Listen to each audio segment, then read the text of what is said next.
Hello everyone, कैसे हैं आप? I hope you all are good. So guys, welcome back to my channel Tick English Classes. तो सबसे पहले मैं आपको विश करना चाहूँगी happy Diwali to each and everybody. आप सब खुश रहें, स्वस्थ रहें। सो गाइज, आज हम करने वाले हैं विस्तास बुक से first chapter the third level. जो द थर्ड लेवल है उसके जो है मल्टीपल चॉइस क्वेश्चन करने वाले हैं विस्तास बुक से। So the first question is here. So B continue, बने रहिए मेरे साथ।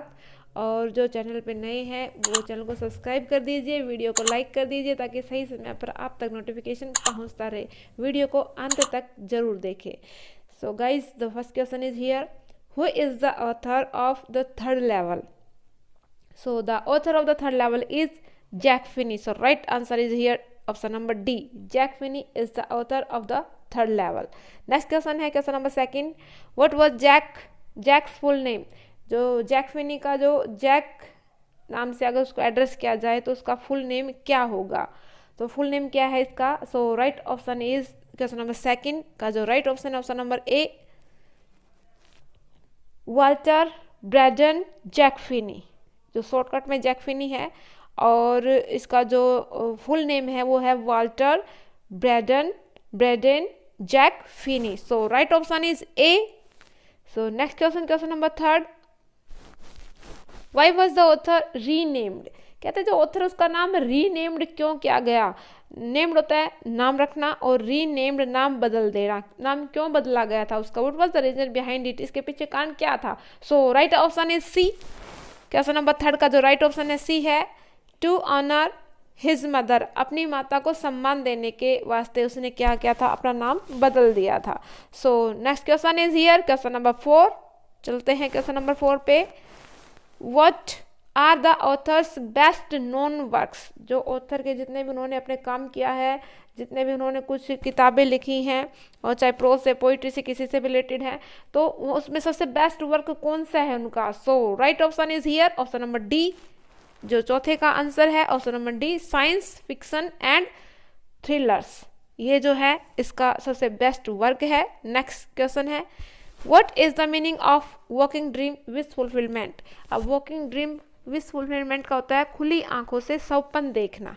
ठीक है, तो यहाँ पर जो है राइट ऑप्शन रहने वाला है क्वेश्चन नंबर 5 का option number A pleasant wish that makes one forget the present. ठीक है, so right option is A. Next question है question number 6।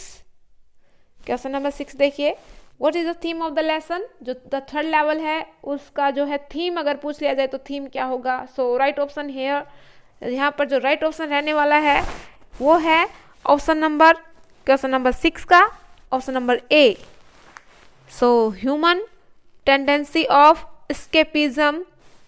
Escapism because of the harsh. Harsh का मतलब होता है कठोर, यानी कि जो ह्यूमन टेंडेंसी है, जो ह्यूमन टेंडेंसी है या फिर आप ये कहें जो प्रवृत्ति है एस्केप करना, एस्केप होता है बचना, बिकॉज ऑफ द हार्श कठिनाइयों से।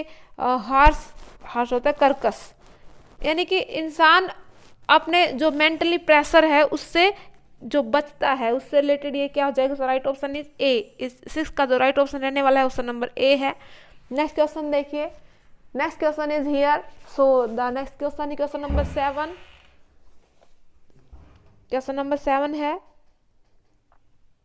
How does the story begin? जो कहानी है वो कैसे शुरू होती है? सो क्वेश्चन नंबर 7 का जो राइट आंसर रहने वाला है वो है क्वेश्चन नंबर 7 का right answer option number D, in a serious manner. यानी जब कहानी शुरू होती है तो एक सीरियस मैनर में शुरू होती है। ठीक है, सो next question, question number 8, what does the third level signify? जो थर्ड लेवल है वो किसको सिग्निफाई करता है, यानी थर्ड लेवल का क्या महत्व है? सो राइट ऑप्शन यहाँ पर जो क्वेश्चन नंबर 8 है उसका राइट ऑप्शन रहने वाला है option number A human tendency to escape from the harsh realities. इंसान जो है अपने मानसिक दबाव के कारण जो है अपनी वास्तविकता से बचना चाहता है और वो फैक्ट को छोड़कर फैंसी में चला जाता है, इमेजरी में जीना शुरू कर देता है। Of the present to the past happy times. So next question is here question number 9। Question number 9 है what is working dream wish fulfilment according to the psychiatrist in the lesson. जो psychiatrist है, मनोवैज्ञानिक है, और उनके अनुसार जो Sam होता है चार्ली का दोस्त वो है, तो वो चार्ली को क्यों बोलता है ऐसा कि भाई तुम एक वॉकिंग ड्रीम में जो है विश में फुलफिलमेंट में जी रहे हो, यानी खुली आंखों से सपन देख रहे हो। सो क्वेश्चन नंबर 9 का जो राइट आंसर रहने वाला है वो है ऑप्शन नंबर ए। सो 9 का क्वेश्चन नंबर ए है Charles finding of a third level at Grand Central. ठीक है, क्योंकि एक्चुअली वहां पर सिर्फ 2 ही लेवल थे, लेकिन जो चार्ली है वो अपनी इमेजरी के अंदर थर्ड लेवल को भी फाइंड आउट कर देता है, जो उससे सिर्फ अपनी सौपन में खुली आंखों से सौपन देखता है कि मैं स्ट्रेस से कैसे बच सकता हूँ, लेकिन रियलिटी में वहाँ थर्ड लेवल नहीं होता है, लेकिन वो इमेजरी कर लेता है। So Charles finding of a third level at Grand Central Station, realisation of his wish to visit Galesburg Illinois. ठीक है, तो वहाँ के बारे में जो है ये आंसर नंबर जो 9 का है ए रहने वाला है। नेक्स्ट देखिए क्वेश्चन नंबर 10 है who was Charles wife, Charles की पत्नी कौन थी। So right option is Luisa. कौन थी? लुइसा थी। So right option is D. अगर मैं बात करूँ क्वेश्चन नंबर 11 की, तो यहाँ पर जो क्वेश्चन नंबर 11 है what is Sam's letter to Charles represent. What is Sam's letter, जो सैम्स ने जो लेटर दिया था या रखा था वो चार्ल्स के लिए वो क्या रिप्रेजेंट करता है, क्या प्रस्तुत करता है। So right option is D.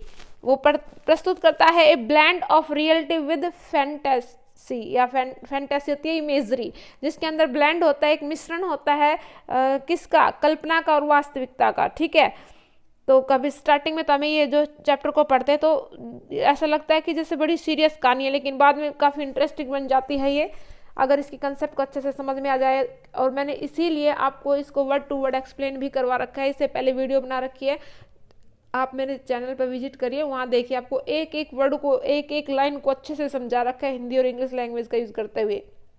Next question number 12। So what is Sam's letter testimony to the lesson proving. अब इसमें पूछा गया है, टेस्टिमनी होता है गवाही देना। ठीक है, जो सैम का जो लेटर वो क्या गवाही देता है, इस लेसन के अंदर क्या सिद्ध करता है। So right option is, question number 12 का राइट ऑप्शन रहने वाला है option number D, Charles tendency of escapism from the realities. यानी चार्ल्स जो है जो मानवीय प्रवृत्ति होती है, मानवीय व्यवहार जो होता है उससे बचना चाहता है, जो वास्तविकता की जो बातें होती हैं उनसे बचकर वो सिर्फ इमेजरी में जीना चाहता है। So right option is D. Next question देखिए question number 13। In what way do we try to overcome the insecurities of the present harsh time. In what way do we try, हम कैसे कोशिश करते हैं, ट्राई करते हैं to overcome, काबू पाने की, the insecurities of the present harsh time, यानी कि जो वर्तमान में जो कठोर समय होता है उन पे हम कैसे काबू पाने की कोशिश करते हैं। So right option is here option number 13 का जो है option right option is D, all of these, इन सभी का फॉलो करते हुए, by engaging ourselves in the practical activities. यदि हम अपने आप को अपनी व्यवहारिक प्रैक्टिकल एक्टिविटीज में शामिल करेंगे तो हम इन सभी मुसीबतों का सामना कर सकते हैं, स्ट्रेस समथिंग जो भी है। By talking to friends and family, हम अपने परिवार से, अपने दोस्तों के साथ अपनी बातों को शेयर करना चाहिए। रीडिंग गुड बुक्स, अच्छी जो है बुक्स पढ़नी चाहिए। तो इन सभी का फॉलो करते हुए हम ये सब जो हमारी दुख है, पीड़ा है, कष्ट है, कठिनाई है, उनसे जो वर्तमान समय में जो मेंटली स्ट्रेस है उससे हम काबू पा सकते हैं, उस पर हम विजय प्राप्त कर सकते हैं। So right option is D. अगर मैं बात करूं क्वेश्चन नंबर 14 की, तो यहाँ पर देखिए what is the significance of 1894 in the lesson. तो यहाँ पर जो आपके हिसाब से जो 1819 लेसन में जो डेट दी गई है उसका क्या महत्व है, तो उसका जो राइट ऑप्शन है क्वेश्चन नंबर 14 का है D, representing peaceful romantic living time. 1894 में 1894 में जो लोकेशन बताई गई है कि उस समय लोग कैसे थे, पीसफुल जीवन व्यतीत करते थे, रोमांटिक काफ़ी जो है अच्छा माहौल था वहाँ पर, और अच्छे से अपना जीवन बिताते थे, कोई स्ट्रेस नहीं होता था। So right option is D. अगर मैं बात करूँ क्वेश्चन नंबर 15 की, who was Sam in the third level, Sam कौन है थर्ड लेवल के अंदर। सो राइट ऑप्शन जो 15 है उसका रहने वाला ऑप्शन नंबर डी, डॉक्टर है, फ्रेंड है और साइकेट्रिस्ट है and A friend of Charlie. कौन है भैया? क्वेश्चन नंबर 15 का है कि भाई हु वाज सैम, सैम कौन था, who was Sam in the third level, a psychiatrist and friend of Charlie. जी हाँ, सो राइट ऑप्शन इज यहाँ पर जो रहने वाला है सी। सैम कौन है, सैम यहाँ पर एक साइकेट्रिस्ट है और साथ में फ्रेंड है चार्ली का, तो चार्ली का एक दोस्त है और साथ में वो क्या है, साइकेट्रिस्ट भी है। सो राइट ऑप्शन जो 15 का है ऑप्शन नंबर सी। अगर मैं बात करूं तो क्वेश्चन नंबर 16 की, why did Charlie visit Sam, Charlie जो है विजिट के पास, जो विजिट करता है सैम के पास क्यों जाता है, why did Charlie visit Sam, Sam के पास क्यों विजिट करता है, क्यों जाता है, किस क्या कारण है जिसकी वजह से वो जाता है। So right option is A, to consult the incident of third level incident at Grand Central Station. तो वो कहता है कि उसके बारे में बात बताने के लिए कि भाई मैंने एक तीसरा लेवल ढूंढ लिया है, उससे रिलेटेड जो है उस बात को कंसल्ट करने के लिए जाता है। ठीक है, so right option is A. अगर मैं बात करूं क्वेश्चन नंबर 17 की, तो देखिए यहाँ पर, does the third level really exist at Grand station, कहता है कि क्या सच में वहां पर थर्ड लेवल है, एग्जिट करता है, अस्तित्व है थर्ड लेवल का वहां पे। क्वेश्चन नंबर 17 देखिए, no there were only 2 levels at the station. जी नहीं, वहां पर सिर्फ और सिर्फ कितने थे, 2 ही लेवल थे। So right option is here option number C. Next देखिए question number 18, what unusual things the narrator sees at the grand central station, जो आमतौर पर नहीं दिखाई देती है वहां पर नरेटर कौन सी चीजें ग्रांड सेंट्रल स्टेशन पे देखता है, तो वो क्या थी वो बताइए वहां पर। सो राइट ऑप्शन इज सी, क्योंकि वहां पर सिर्फ 2 ही लेवल थे, थर्ड तो कोई मतलब ही नहीं था, ये सिर्फ उसकी इमेजरी थी। तो वो कौन सी चीज थी जो वो वहां पर देखता है, तो भैया ये थी थर्ड लेवल देखता है, जो कैसे देखी थी, उसने अपनी कल्पना में देखी थी। अगर मैं बात करूँ क्वेश्चन नंबर 19 की, why was the narrator seeing this third level, कहता है कि वो क्यों देख रहा था इस थर्ड लेवल को, क्या कारण था जिसकी वजह से उसे थर्ड लेवल महसूस हुआ कि यहाँ पर एक थर्ड लेवल भी है। So right option is D, as a result of stress and anxiety of his mind, चिंता, उसके दिमाग में चिंता भरी है, साथ में स्ट्रेस भरा है, स्ट्रेस की वजह से वो जो है अपनी कल्पनाएं करने लगता है कि भाई इस स्ट्रेस से बचने के लिए ऐसा माहौल होना चाहिए, ऐसा कुछ होना चाहिए, इसलिए वो इमेजरी में गुम हो जाता है। तो इस तरीके से हम कह सकते हैं स्ट्रेस के परिणाम स्वरूप और चिंता के परिणाम स्वरूप ऐसा होता है। नेक्स्ट क्वेश्चन देखिए, इसका जो 19 का आंसर है option number D.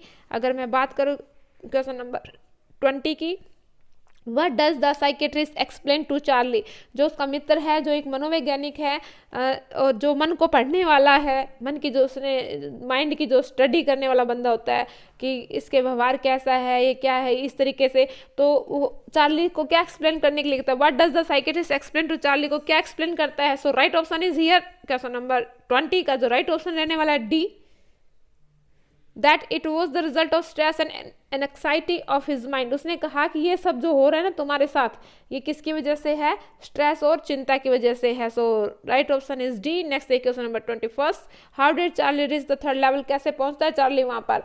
So right option is A, in his fantasy, fantasy तो imagery, he takes a subway, एक छोटा सा दूसरा रास्ते में से एक रास्ता निकलता है, और एक कॉरिडोर फास्टर देन ए बस, एक कॉरिडोर जाता है काफ़ी जो है वहाँ पर जल्दी पहुँचा जा सकता है, एक बस की बजाय अगर वहाँ से होकर जाया जाए तो जल्दी पहुँच पाएगा। नेक्स्ट देखिए, so right option is A. अगर मैं बात करूँ क्वेश्चन नंबर 22 की, what was the third level, third level था क्या। So right option is C, an imagery discovery of the narrator's mind, जो नरेटर है चार्ली है उसके दिमाग की सिर्फ और सिर्फ एक खोज थी और कुछ भी नहीं। Now the question number 23, what did Charlie see at the third level, जो चार्ली है थर्ड लेवल पर क्या कुछ उसने देखा। सो उसने क्या क्या देखा था वहाँ पर। सो उसने देखा था वहाँ पर ऑल ऑफ दिस, इसका राइट ऑप्शन रहने वाला ऑप्शन नंबर डी।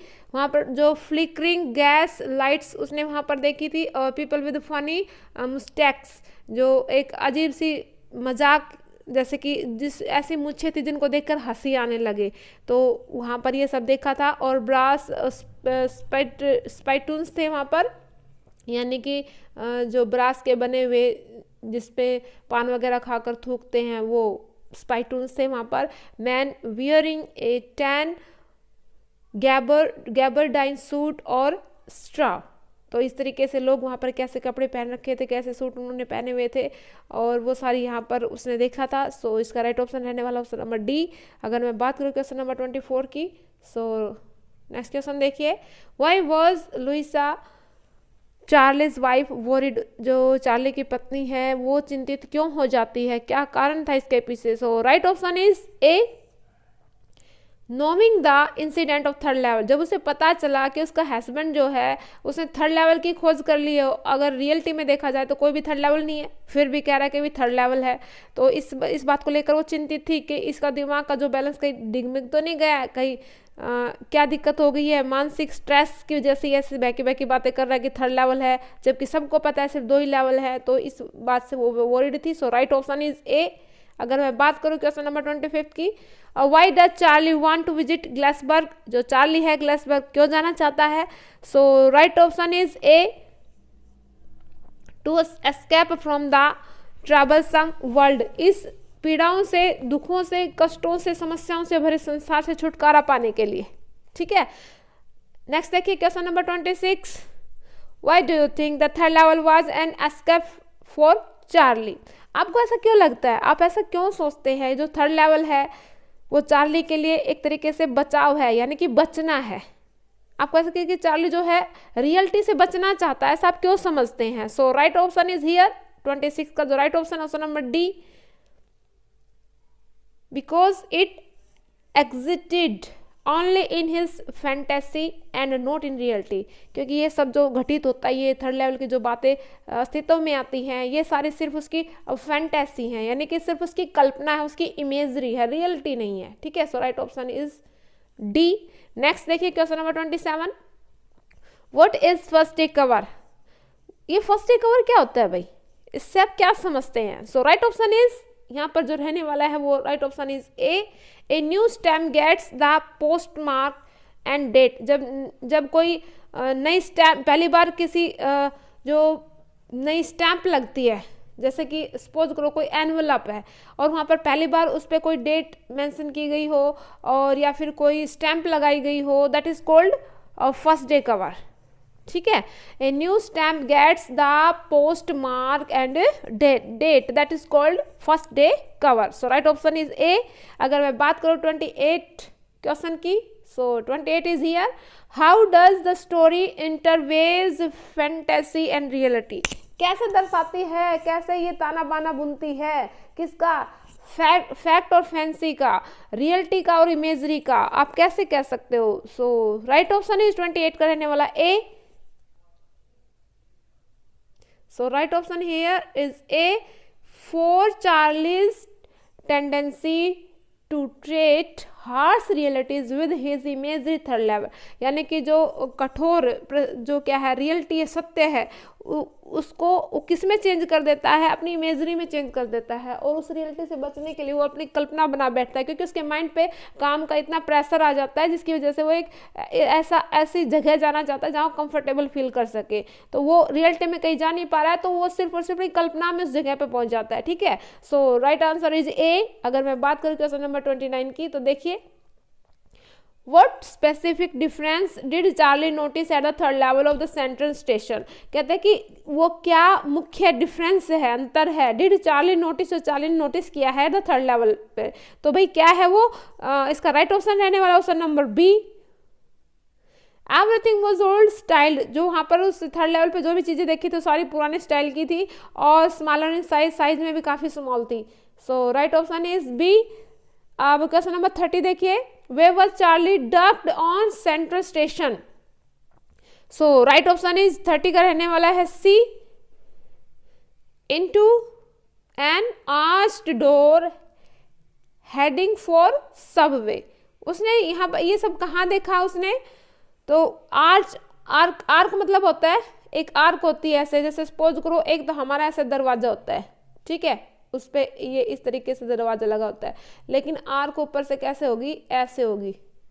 ये अगर इस तरीके का दरवाजा है तो ये क्या होगा, आर्क कहलाएगी। ठीक है,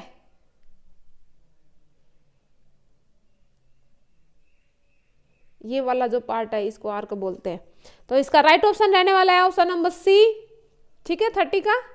नेक्स्ट देखिए 31, what was the strangest thing at third level, भाई थर्ड लेवल पे कौन सी चीज अजीब सी थी? So right option is D, the corridor that led him into the past.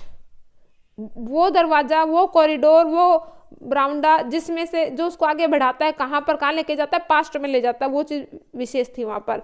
Right option is D. Next देखिए question number 32, where was Charlie often lost, generally लोग कहाँ पर गुम हो जाता है Charlie? So right option is D, from a subway faster than bus at the central station. कहते हैं कि वो एक ऐसा रास्ते में से एक रास्ता निकला हुआ था जहां पर बस से भी ज़्यादा जल्दी पहुंचा जा सकता था। तो इसका राइट ऑप्शन डी है। अगर बात करूं 33 की, what did Charlie find in his stamp collection, उसने अपने स्टैम्प कलेक्शन में क्या पाया? उसने पाया, so right option is D, first day cover. क्या पाया उसने? First day cover. So next question देखिए, question number 34, what happens when Charlie enters the Grand Central station, जब चार्ली ग्रांड सेंट्रल स्टेशन पर पहुंचता है तो क्या होता है वहां पर? सो राइट ऑप्शन 34 का रहने वाला option number D, all of this. He finds a huge, huge होता है बड़ा, विशाल, ट्री लाइक स्टेशन, यानी कि ऐसा लगा कि एक बहुत बड़ा विशाल सा पेड़ हो स्टेशन की तरह, ठीक है।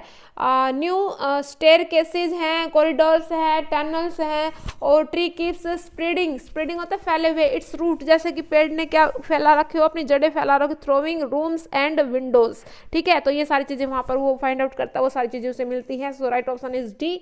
अगर मैं बात करूँ नेक्स्ट क्वेश्चन, क्वेश्चन नंबर 35 की, what convinced Charlie that he had reached the third level grand Central station and not the second level, उसने ऐसा कन्विंस समझाना, व्हाट ऐसी कौन सी है, व्हाट कन्विंस चार्ली दैट उसने कि वो पहुंच चुका है थर्ड लेवल पर, ना कि सेकंड लेवल पे, ऐसी कौन सी बात थी वो? So right option is D, all of these, ये सभी थी। कौन कौन सी थी देखिए, a different world of gas lights, brass spittoons हैं, और भैया उसके बाद है बियर्ड्स एंड मुस्टेक्स ऑफ 1894 के लोगों के, जो 1894 की वहाँ की जो सिचुएशन थी, लोग कैसे मूछी और जो मूछे हैं वो रखते थे और दाढ़ी रखते थे, तो वहाँ पर ये सारी चीज़ें देखता है। न्यूज़पेपर विद द डेट, एक न्यूज़पेपर भी देखता है जिस पर डेट थी 11 जून 1894। नेक्स्ट क्वेश्चन है 36 पे, who had sent the first day cover and when? So right answer is here question number D, answer number D, ठीक है। तो इसका जो ऑप्शन रहने वाला है डी है, Sam A psychiatrist in 1894। Psychiatrist है कौन है? सैम है, और सैम ने ये फर्स्ट डे कवर है ये भेजा था, और कब भेजा था? इन 1894 में। So next question is here, whose signature were there on the letter, letter पे किसके सिग्नेचर थे भाई? तो वहाँ पर लेटर पे जो सिग्नेचर थे, राइट ऑप्शन रहने वाला है ऑप्शन नंबर सी, सैम के सिग्नेचर थे। नेक्स्ट क्वेश्चन है question number 38, what did the letter state, जो लेटर है वो क्या बताना चाह रहा है, क्या कहना चाह रहा है, उसके अंदर क्या कुछ लिखा हुआ है? सो राइट आंसर इज 38 का रहने वाला है option number C, the third level to exit and Charlie was advise to keep, ठीक है, Charlie was advise to keep. So right answer is C. Next है question number 39, what was Sam invited for according to the letter? So right answer is 39 का रहने वाला है option number D, for a lemonade party, ठीक है। Next question है question number 40, जो last question रहने वाला है आपका,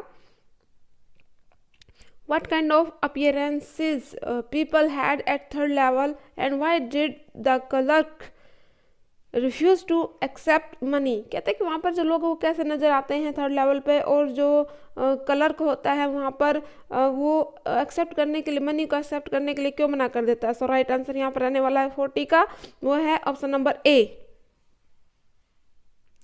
funny and clerk refused to accept money because it was currency of modern time. भाई वहाँ पर जो है 1894 की करेंसी थी, और जो चार्ली है वो लेके गया तो मॉडर्न टाइम की थी, that's why he refuse to take to accept it. Okay, so guys ये थी आज की वीडियो। सो जो मेरे चैनल पर नए हैं वो चैनल को सब्सक्राइब कर दीजिएगा, वीडियो को लाइक कर दीजिएगा और अपने दोस्तों में शेयर करना बिल्कुल भी ना भूलें ताकि सही समय पर आप तक नोटिफिकेशन पहुंचता रहे। सो मिलते हैं नेक्स्ट वीडियो में नेक्स्ट टॉपिक के साथ। तब तक के लिए goodbye and take care.